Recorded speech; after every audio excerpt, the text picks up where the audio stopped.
दंडवत दंडवत प्रतिष्ठावन बड़े भाग्य दर्शन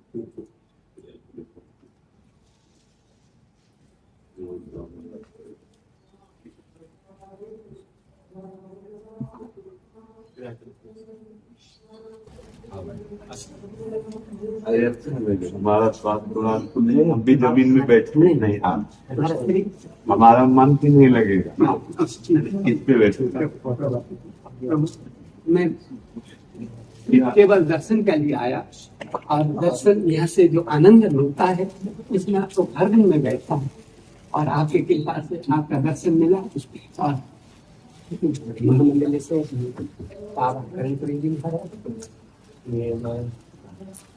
आनंद जी महाराज, स्वामी कालिदास जी महाराज, महाराज जी ने इनकी अन्य लिया, सिर्फ नारियल पानी पे रहता।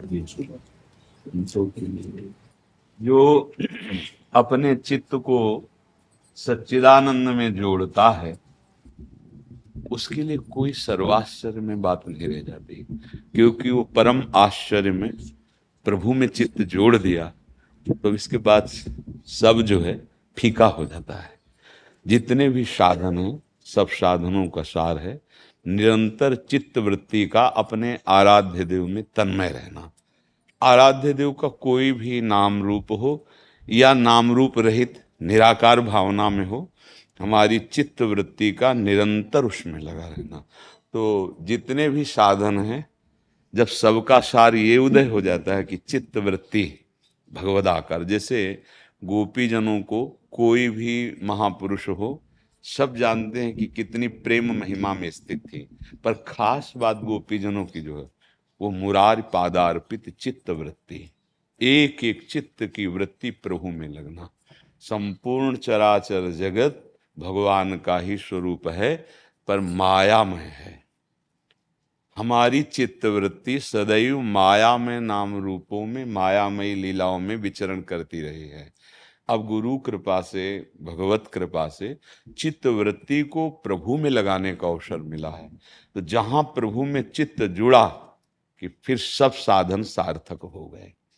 नहीं तो जोग कुजोग ज्ञान अज्ञानु जहाँ नहीं राम प्रेम परधानु, सो सब धर्म करम जर जाऊ जहाँ न राम पद पंकज भाऊ। भगवान के चरणों का प्रेम, भगवान का चिंतन, वही कृष्ण है, वही काली है, वही शिव है और वही हरि है, दूसरा कोई नहीं है। वही भक्तों की भावना के लिए अपने आह्लाद का रूप धारण करते हैं, वैसे दर्शन करा देते हैं। जाकी रही भावना जैसी प्रभु मूर्ति, ये यथा माम प्रपद्यन्ते तास्तते भजामि। जब हमारा चित्त शरीर भाव में होता है तो भूख प्यास लाभ हानि मान अपमान दुख सुख ये सब व्यापता है, क्योंकि इसका अनुभव करने वाला वही चित्त है। जब वो निश्चय करने लगता है तो बुद्धि कहते हैं, चिंतन करने लगता है तो चित्त कहते हैं, संकल्प विकल्प करता है तो मन कहते हैं और क्रिया स्वीकार करता है तो अहम कहते हैं। वस्तुतः एक ही है जिसे हृदय कहते हैं, वो चार रूपों में अंतः।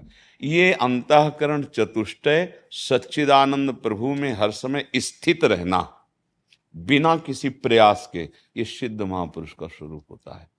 तो जितनी भी साधनाएं हैं हमें खुद अपने न्यायाधीश बन करके ये देखते रहना है कि हमारा चित्त कहाँ है। अगर चित्त में थोड़ा भी भेद है, संसार है, वस्तु है, सम्मान है, अन्य आश्रय है, तो अभी उज्ज्वलता नहीं आई, अभी दिव्यता नहीं आई। इसलिए सदैव चित्त का अधिष्ठात्र वासुदेव है, चित्त का अधिष्ठात्र वासुदेव। सद वासुदेव का स्वरूप है वासना वासुदेवस्य वासितम भुवनत्रयम् सर्वभूत निवासोस्मि वासुदेव नमोस्तुते। चराचर जगत को अपने आराध्य देव के रूप में देखते हुए जो कर्तव्य मिला है, सबको कर्तव्य मिला है। जैसे आप जैसे महापुरुषों को कर्तव्य मिला है जा जाकर दर्शन देना, अपने अमृतमय वचनों से आचरणों से जगत को पावन करना। सतरति सतरति सा लोकांतार्यति, ये कर्तव्य है, करना पड़ेगा। जो अपने कर्तव्य को भगवान की उपासना मानकर वर्ताव करता है, चाहे गृहस्थ हो चाहे विरक्त हो और निरंतर भगवद स्मरण करता है, वो किसी भी मार्ग का पथिक हो, वो उस परम तत्व को प्राप्त हो जाएगा। उसके नाम बहुत हैं, उसके रूप बहुत हैं, पर वो एक ही है। जो लोग नहीं समझ पाते हैं वो एक पक्ष अपना मानकर और वो दूसरा पक्ष की निंदा करना, हिंसा करना, ये वो बेचारे दया के पात्र हैं, वो जान नहीं पा रहे। कोई भी आचार्य पेड़ एक है, डाल पत्ता नहीं। हाँ, कोई भी महापुरुष आचार्य ऐसा कभी आदेश नहीं कर सकते। ये आसुरी बुद्धि जैसे धारण करते हैं, एक आचार्य को अपना मानकर दूसरे आचार्य के सिद्धांतों का खंडन, एक महापुरुष को अपना गुरु मानकर अन्य महापुरुषों की अवहेलना, ये बेचारे हैं। अभी इनको पता नहीं चला कि आप अपने ही आचार्य का अपमान करते हैं, अपने ही गुरुदेव का अपमान करते हैं। अखंड मंडलाकारं व्याप्तम येन चराचरम्, गुरुदेव ब्रह्मानंदम परम सुखदम केवलम ज्ञान मूर्तिम द्वंद्वातीतम गगन सत्सम तत्वमस्यादि लक्ष्यम एकम नित्यम विमल अचलम सर्वधि साक्षिभूतम भावातीतम त्रिगुण रहितम सद्गुरुम तम नमामि। तो आप जैसे संत महापुरुष कृपा करके दर्शन देने आते हैं। प्रियालाल बड़े कृपालु, जानते हैं अधम जा नहीं सकता, रोग ग्रसित है, तो आप महापुरुष जन कृपा करके दर्शन दिए। का दर्शन काफी दिन से मन में था, केवल सिर्फ आपके दर्शन खातिर आए हम लोग। महाराज जी, ये महापुरुष जन अपने आचरण के द्वारा जगत को शिक्षा देते हैं।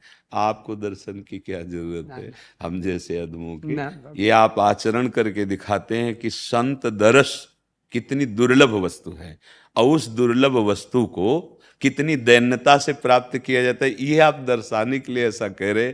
वस्तुतः आप दर्शनीय हैं, आप पूजनीय हैं, वंदनीय हुए महाराज जी, जीवन सार्थक हो गया। आप जी के अपार दर्शन